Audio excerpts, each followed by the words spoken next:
Hey, what's going on? I'm trying to be quick about it. A while back I was talking about who haul loads for FEMA and stuff like that. Well, I looked on my load board and there's FEMA loads, right? It doesn't say FEMA, but when I looked at the board and I saw a load going from New York to Texas paying $8,500, and I was like, why is this? And then I looked at the actual where it was going, and it was going to Houston, right? Of course you can't get into Houston, so I get a call this morning and it said my guy said no, $8,500 is not paying $8,500. Somebody's just trying to get some money off you. It's paying $9 grand, and if you can get your trailer there by 2 p.m. to New York, you can get $75 an hour for however long it takes them to load your trailer after 2 hours. Where they're not planning on loading trailers for at least 24 hours. Within 24 hours, I'm sorry. Within 24 hours. So not only would I make that money while my trailer's sitting there to get loaded, $75 an hour, which it could be more or less, but and then I would take that load down to Texas, and they're changing the destinations however the flood goes, so it's not going to be Houston, it's going to be outside somewhere. So and then I was like, well, let me on my load board, and you can do this on your load board too, let me search for instead of searching origin, let me search destination. All right, now I'm giving you these numbers. These numbers is not an everyday average. These numbers are not, this is just because there's a natural disaster going on. But what I want you to understand is, as messed up as it sounds, I'm assuming that's capitalism, right? Prayers go out to everybody in Houston. I've been seeing pictures of old women unable to get out the nursing home. Nursing home water's up to their waist. They can't be in water, you know, like longer than 2 minutes before something bad starts to happen to their bodies, you know. But at the same time, I'm sitting here like, let me search destination. I started seeing loads coming from Florida. I started seeing loads coming from California. I started seeing loads coming from all these different places, all towards southern Texas, southeast version of Texas. Porta potties. There was a load on there for, it said bathrooms that I could haul in a dry van.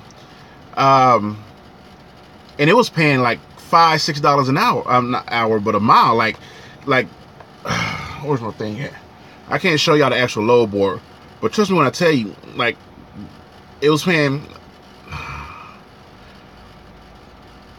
gotta be, I want to say estimate like $4 or $5 a mile to take that load down there. And then it was even short runs paying $3 grand, going like 400 miles paying like $3 grand, heading down to Texas. So it's kind of like,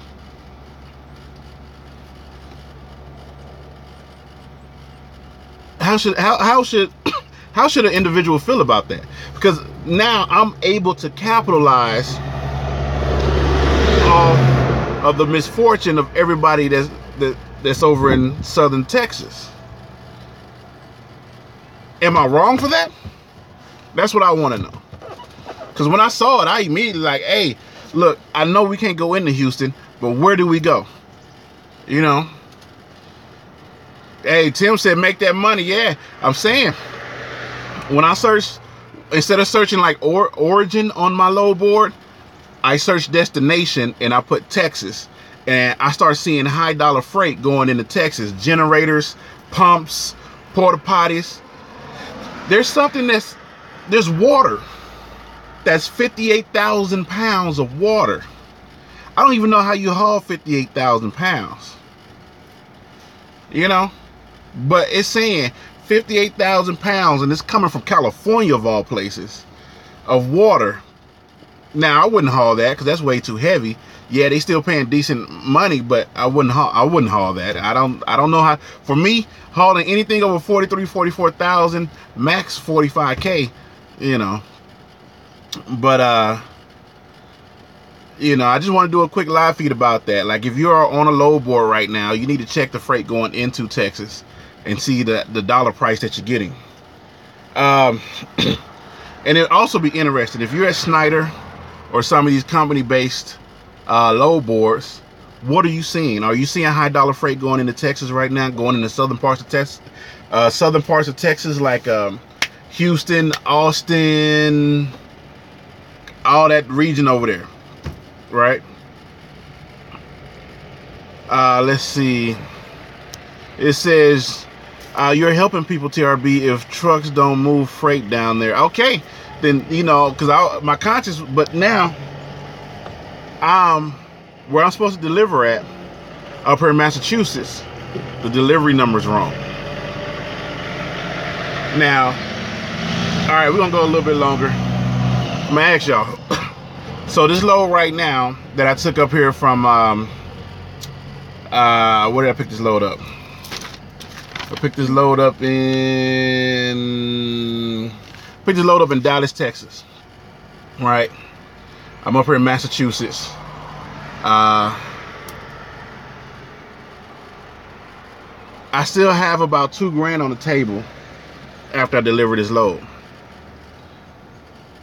But they're talking about I got the wrong delivery number. Honestly, the way that I feel right now, if they got a drop yard, I would drop this, chunk the deuces to the $2,000, rush down to New York with an empty trailer, get down there just at 2 o'clock or an hour before 2 o'clock, and sit and recoup that money. But then that's gonna cost me fuel and then all this other stuff. So it's kind of like, will it be worth it? To me, yes, and to me, no. You know what I'm saying? Yes and no. And the reason why is it's no, because if I don't deliver this load, I'm only gonna get the 40%. Because it's not my fault that the brokers gave me the wrong number. I gotta find somewhere to drop the trailer, then I gotta find an empty trailer, then I gotta drive from Massachusetts to New York. That's 4 hours right there. It's already going on 9 o'clock. 9, 10, 11, 12, 1. You know. So, but I'll be getting that $9,000 load, and that's $9,000 just to take the load, not including the, because it got to be multiple trailers there. You know what I'm saying? So it got to be multiple. It got to be multiple trailers there. So even if it took them 15 hours to load my trailer, that's fine, because I'm getting $75 an hour. You know what I'm saying? So you still suck on. All I would say, Tim, if you still stuck on that $1.08 load, that I saw your video, what I would do is I would call your dispatch. Like, you know, if your company has some type of dispatch or people you can call, I would do two things. I would see if I can drop that trailer and reschedule the date, and I would see if I can pick up an empty trailer somewhere around. I think you said you was heading towards the hurricane, and I would see if I could pick up a trailer around that area. Now, you know, if you do pick up that empty trailer, it's probably gonna be like the other video you made. You might have to go get a DOT inspection, but I'd rather you go get a DOT inspection and be able to move some freight and then come back to that trailer and you know, move it to wherever it gotta go than to sit. I think you said you was in Texas, so if you can get your load shooting out of Texas somewhere, like, that's just what I would do. You know, what up, TRB? Got a friend in North Carolina who started working for FEMA and cleared over $6 million in a year. Make your money. Yeah, that's what's up. Skip D, what's going on? Wait, did she say something? What'd she say? Morning, how long did it take you to start making what you wanted? A year. It took me a year. Well, and I'm still not making what I wanted, but I'm understanding how to make what I want now. Trials and tribulations, you know what I'm saying? But I'm understanding how to make what I want now. You know, and now I'm seeing how to gross $5K a week with a drive-in. Can I gross more? Yeah. And I'm learning how, you know, long haul versus short haul and stuff like that. So let's see. Good morning, Shape the World. What's going on?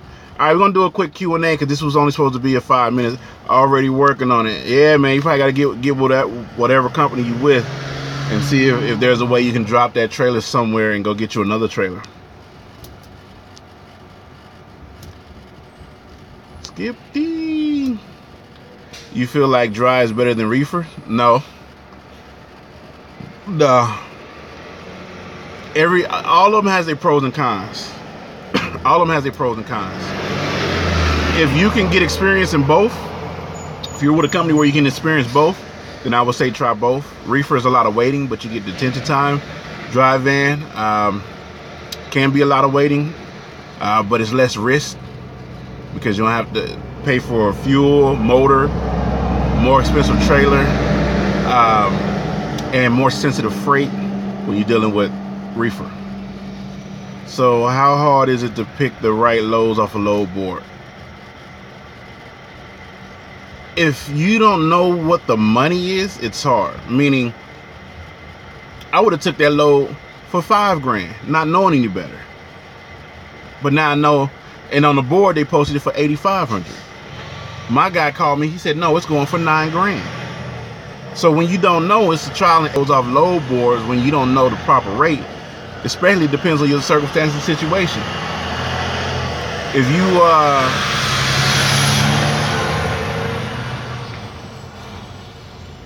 that's a lot of noise to just go right there, driver. If you you know, you picking loads, but you don't know where the freight is at, what freight lanes, you getting the grasp of different type of freight for different seasons, you know. I need to get over to Travel Local and help out if they got that many loads. Oh, I'm not at Travel Local, Jay the Trucker. But did I miss something? When will you feel like you should move on from trucking once you accomplish your financial goal? I'll never move on from trucking, but I will definitely have side ventures, and trucking will be more of a leisure weekend money. You know, run to a port, pull a trailer, park the truck for a week. You know, we might want to go to might want to go on a vacation. Okay, well, let me just run this load to Texas and back. That'll give us X amount of thousands of dollars to do what we want to do.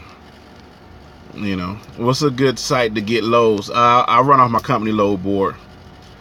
No, I'm not going there getting truck, and I'm saying now is the time for everybody to try to help you if you have the ability to try to help.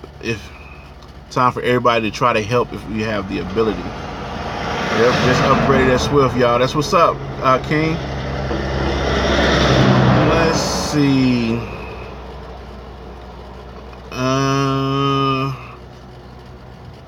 And plus, you know, depending on how you want to run it, you'll have other people to drive for you. All right, people, if there ain't no more questions, I'm about to get on up out of here. But yeah, if you are on a load board, take a look at the freight going into Texas right now. And I hate to say it, but you know, capitalizing off of people needs. People need that water, that Nestle water, you know. When you're going to start up your own fleet, TRB, I don't know. I don't know if I want to do a fleet. Maybe, maybe not. I don't know. Congratulations, King Wilson. Yeah. So the short run is always the best, only if it pays good. Any run is the best if it pays good, no matter if it's short or long. It's just, you know, if it's short, you get your bills in quicker. Yeah, Trucking King, man, do your thing. I'm out of here. It's TRB. Pay attention. You know, pay attention. That's all I'm saying. Pay attention. You never know. The war ramping up, guess what? Oil fields is popping. I ain't saying ramping up like it started. I'm just letting you know. You know, natural disaster, hey, there's money for everybody to make off of natural disaster. Sucks, don't it?